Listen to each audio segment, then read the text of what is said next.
Nous sommes vendredi 15 mai 2020. Vous suivez la synergie des médias faite des radios RPA, Inzamba et la télévision Renaissance.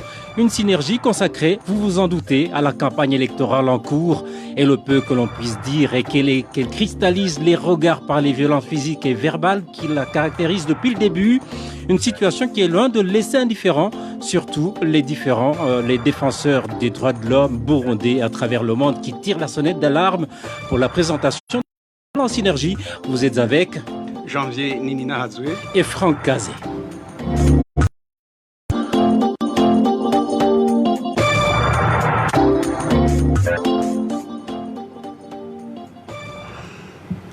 Dérapages et violences liées à l'intolérance politique entre les membres des partis CNDD, FDD et CNL ont caractérisé la campagne électorale qui tend vers sa fin. Dans certains deux formations politiques en compétition se sont même affrontées. Des membres du CNL ont été enlevés ou encore tués. Bonfils Nyongé. L'intolérance politique qui se faisait remarquer à travers le pays entre deux partis, le CNDD-FDD au pouvoir et le parti CNL, même avant cette campagne, s'est accentuée avec la course au triple scrutin de ce 20 mai prochain. Chacun de ces deux partis est confiant d'une victoire écrasante au lendemain de ce scrutin. Depuis le parti CNL Ngozi, les membres du parti CNDD-FDD ont été enlevés par ceux du CNL, mais ont été relâchés après le meeting. Ils étaient accusés d'enregistrer les numéros d'immatriculation des véhicules et motocyclettes qui ont déplacé les membres du parti CNL jusqu'au stade de Moulemera Ngozi. Dans la commune Nega, nous sommes en province Kirundo, les membres du parti CNDD-FDD et ceux du parti CNL se sont entrés dedans, faisant des blessés. Forêt similaire a été reportée dans la commune Itava de la province Gitega et ailleurs.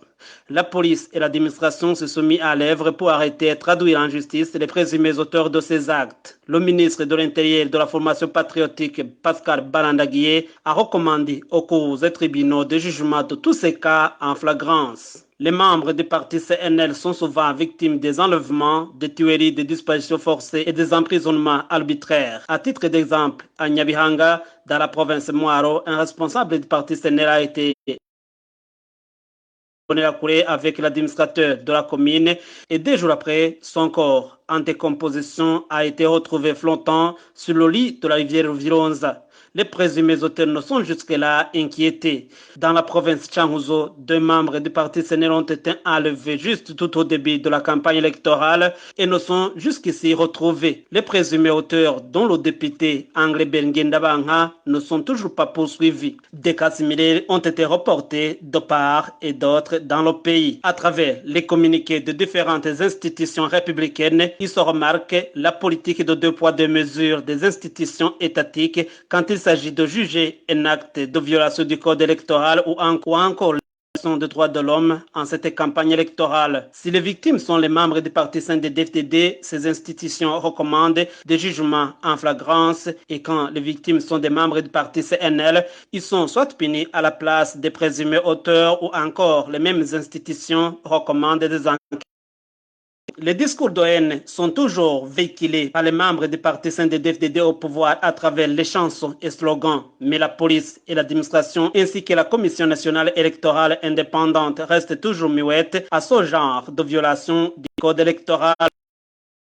Un membre du parti CNL appelle la population à une légitime défense. Si une fois elle est attaquée, les mêmes institutions sont en synergie pour dénoncer des discours qu'il qualifie d'incitation à la violence. Merci, Bonfils Nyongere. L'administration locale et la police se sont montrés incapables et parfois complices face aux affrontements entre les militants du CNDD-FDD et du CNL. La Commission électorale nationale indépendante, elle, est quasiment absente pendant la propagande. Émile Nebasumba. Dans les premiers jours de campagne électorale, le président de la Commission électorale nationale indépendante, Pierre Claver Kadise, semblait se lamenter. C'est vrai, il y a des bagarres et même des crimes. Parce qu'on nous rapporte qu'il y a déjà eu un cas de décès suite à des bagarres dans une zone du pays. Et la CENI les appelle aujourd'hui au respect de la loi. De son côté, le président de la République, Pierre Nkurunziza, a demandé en plein meeting électoral que les perturbateurs de la campagne soient sévèrement punis par les instances judiciaires.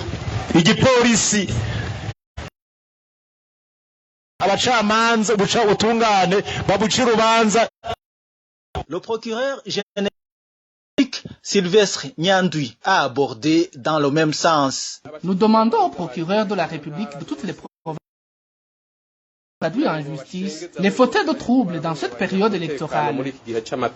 Depuis, un grand nombre de militants du Congrès national pour la liberté ont été arrêtés. Des dizaines d'entre eux sont toujours détenus. Le porte-parole de la police, Pierre Nkurikiye, a même indiqué que ces parti d'Agathon Rwasa étaient les principaux troubles. Dans un discours du président de son même parti, il a utilisé des sous-entendus pour appeler les autres. Nous lui disons que ce terrain est glissant, qu'ils ne viennent pas plérénicher que ces militants sont persécutés. La police aura fait son travail. Merci Émile Nivasumba. La tension entre les militants du parti CNDD et CNL préoccupe plus d'un.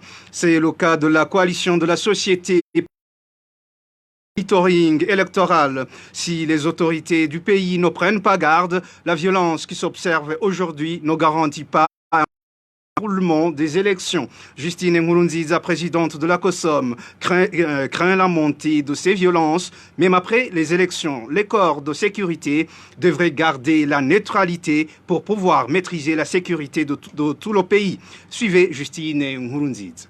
Une preuve d'immaturité démocratique en termes de démocratie, parce que les gens n'ont pas encore compris, on voit très bien que les gens n'ont pas encore compris ce que c'est la vraie démocratie, parce que dans la démocratie, il y a aussi la tolérance, il y a l'acceptation de l'autre, parce que c'est pas parce que j'ai des idées contraires aux vôtres que je suis nécessairement votre ennemi. Donc, c'est une compétition et il y a toujours celui qui gagne et celui qui ne gagne pas et celui qui perd.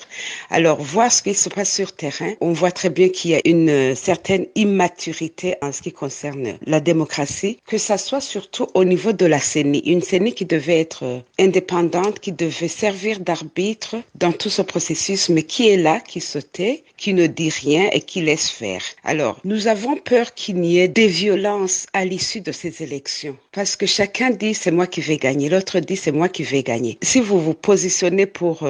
c'est vrai, chacun peut donner espoir à ses membres, peut se dire ok, je vais gagner parce qu'il n'y a personne qui va dans une compétition en tant que perdant. Non, tout le monde...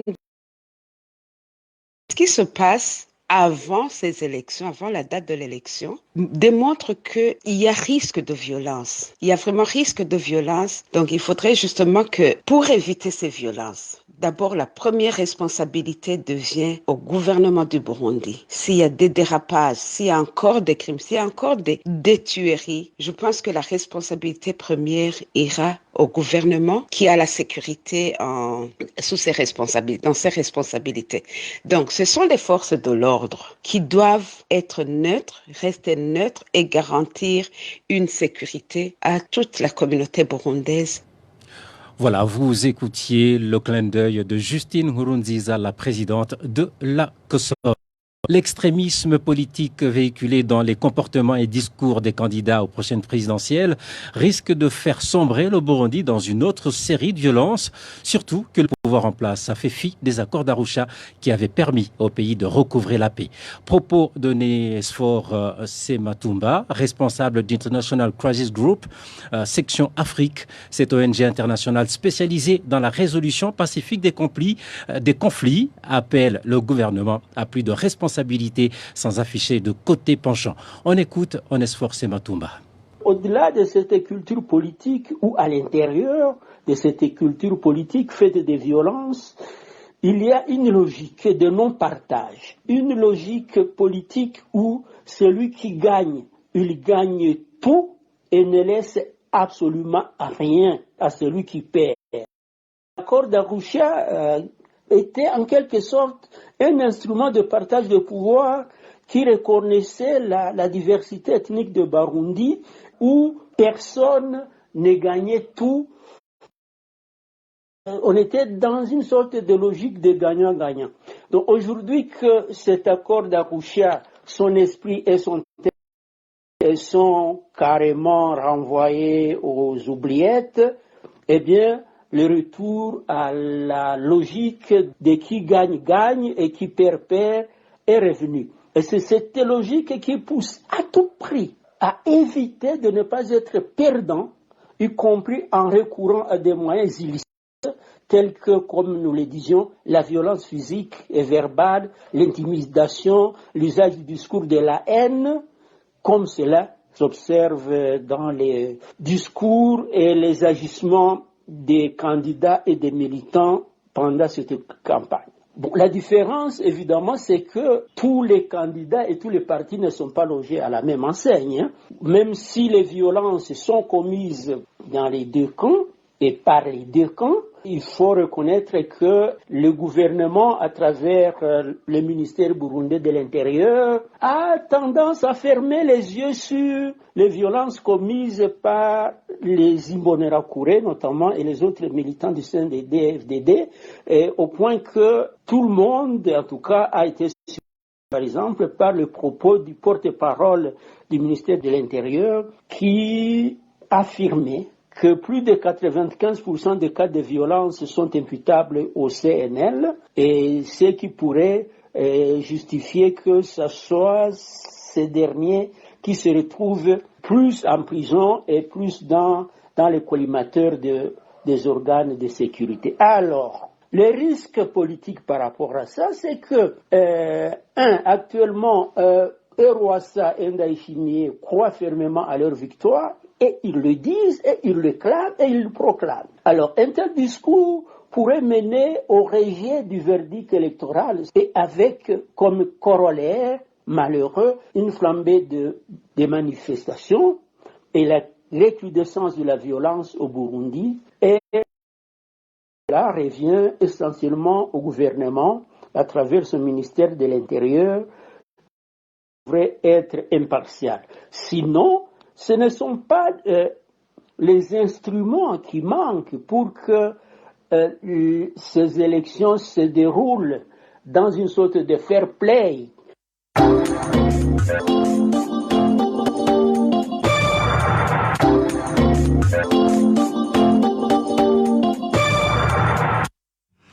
Certains indicateurs montrent donc clairement que le parti CNDD-FDD a planifié une fraude électorale. Ils clament d'ores et déjà la victoire. Pour eux, les élections sont terminées. Les leaders de ce parti disent qu'il ne reste qu'à célébrer. On revient sur certains exemples. Depuis le début de la campagne électorale, le candidat du CNDD-FDD à la présidentielle, Évariste Ndayishimiye, n'a cessé de parler de certains membres de la ville de Bujumbura qui parlait qu'il votera avec ses voisins et amis pour Évariste Ndayishimiye, qui montre une influence dignitaire dans ces élections. D'autres signes de la fraude électorale qui se sont déjà manifestés sont des commissions électorales provinciales et communales composées en grande partie par les membres du parti CNDD-FDD. On rappellera également une mise en garde de la CENI contre tous les médias locaux de ne pas publier. Un autre la fraude électorale qui ne trompe pas est celui l'emprisonnement illégal des observateurs du parti CNR pour justement empêcher un regard sur la fraude électorale par l'opposition. Parfait, Mouda Sigana. À ces élections ne présage rien de bon compte tenu du climat qui règne entre les partis politiques en compétition. Analyse du politologue Julien Nimouona. Ce professeur d'université indique que les projets de société des candidats sont bons en soi, mais que le problème réside dans leur mise en application. Le politologue Julien Nimouona affirme qu'il est loin que ces élections soient crédibles, vu le contexte actuel du pays. Le professeur Julien Nimouona a été joint au téléphone par Emmanuel Niungeko. les messages des candidats en campagne électorale, il faudrait analyser à deux niveaux. Il y a des messages liés au programme de gouvernement des candidats ou des partis. Il y a ensuite les messages en rapport avec la paix, la stabilisation. Il y a trois grands thèmes du développement économique. Et on insiste ici beaucoup sur la question du chômage des jeunes, sur la question du développement du monde rural, alors des fonds de garantie pour l'accès au crédit, le développement de l'agriculture et de l'élevage, parce qu'on sait très bien que la plupart des électeurs vivent de l'agriculture et de l'élevage. On parle de l'éducation. On insiste beaucoup sur les domaines de l'état de droit, les violations massives des droits de l'homme. Ici, je parle essentiellement du discours des candidats des partis de l'opposition, le comportement des institutions de l'État, la justice, l'administration, les corps de sécurité en général, qui n'arbitrent pas, qui ne régulent pas les conflits en toute égalité pour tous les citoyens et en toute équité. Des lois qui ne sont pas intégratives. L'opposition insista beaucoup sur les insatisfactions de la population par rapport à ce que le pouvoir en place a fait, tandis que pour les candidats du CNDD-FDD, va insister sur les résultats, les conquêtes, les acquis et promettent d'aller plus loin. S'agissant maintenant des messages en rapport avec la stabilisation politique, la perspective de paix et de sécurité, franchement, au total, les attitudes et comportements de terrain caractérisés par une grande montée de l'intolérance politique, et cela me fait craindre de l'issue de ce processus lié à des élections qui ne sont pas démocratiques, puisque les candidats aux élections ne sont pas caractérisés par des mœurs de tolérance, des messages de violence chez les jeunes militants qui sont instrumentalisés par ces leaders-là. Justement, concernant ces messages de propagande pour les hommes politiques en compétition, est-ce qu'on peut dire que ces messages sont de nature à conduire à des élections libres, apaisées et crédibles, selon vous? Vous savez, l'un des grands problèmes de notre pays, c'est que les acteurs politiques en compétition vivent toujours les élections comme des moments cruciaux de vie ou de mort. Or, un moment électoral qui est un moment d'expression, de satisfaction ou d'insatisfaction, de choix entre des programmes de gouvernement en fonction des attentes des gouvernés, vous comprendrez très bien que les attitudes et les comportements sur le terrain, les messages que l'on entend sont des messages qui ne présument pas d'une élection libre, transparente et sincère. Surtout qu'il y a eu des crimes de toute nature, de le droit à la vie, ce positionnement fausse dès le départ l'issue des élections. C'était le politologue Julien Nimubona. Et la du Burundi se dit attristé par les morts et les blessés provoqués par les actes de violence pendant cette campagne électorale.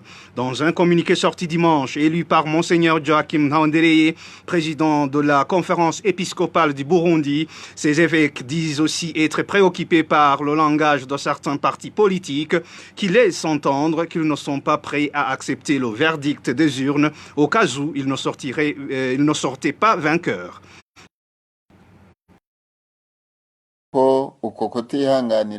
Nous éprouvons beaucoup de peine au constat que cette intolérance a porté certains parmi ceux-là à s'affronter, à se blesser et même à s'entretuer sans qu'il y ait personne pour les en dissuader.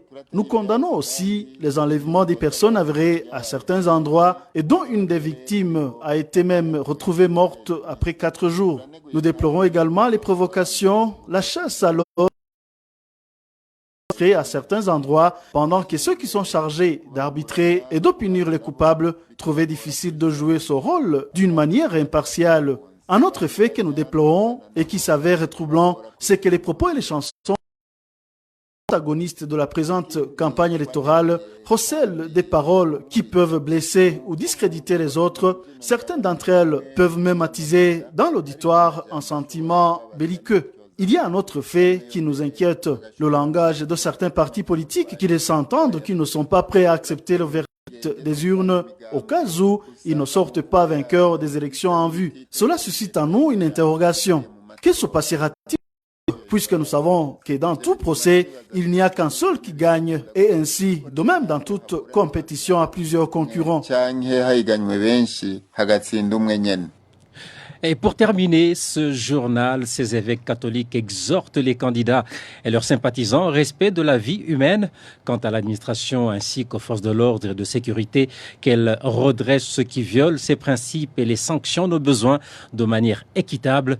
Encore une fois, Monseigneur Joachim Naondereye, c'est par Bertrand Ngendakuliyo.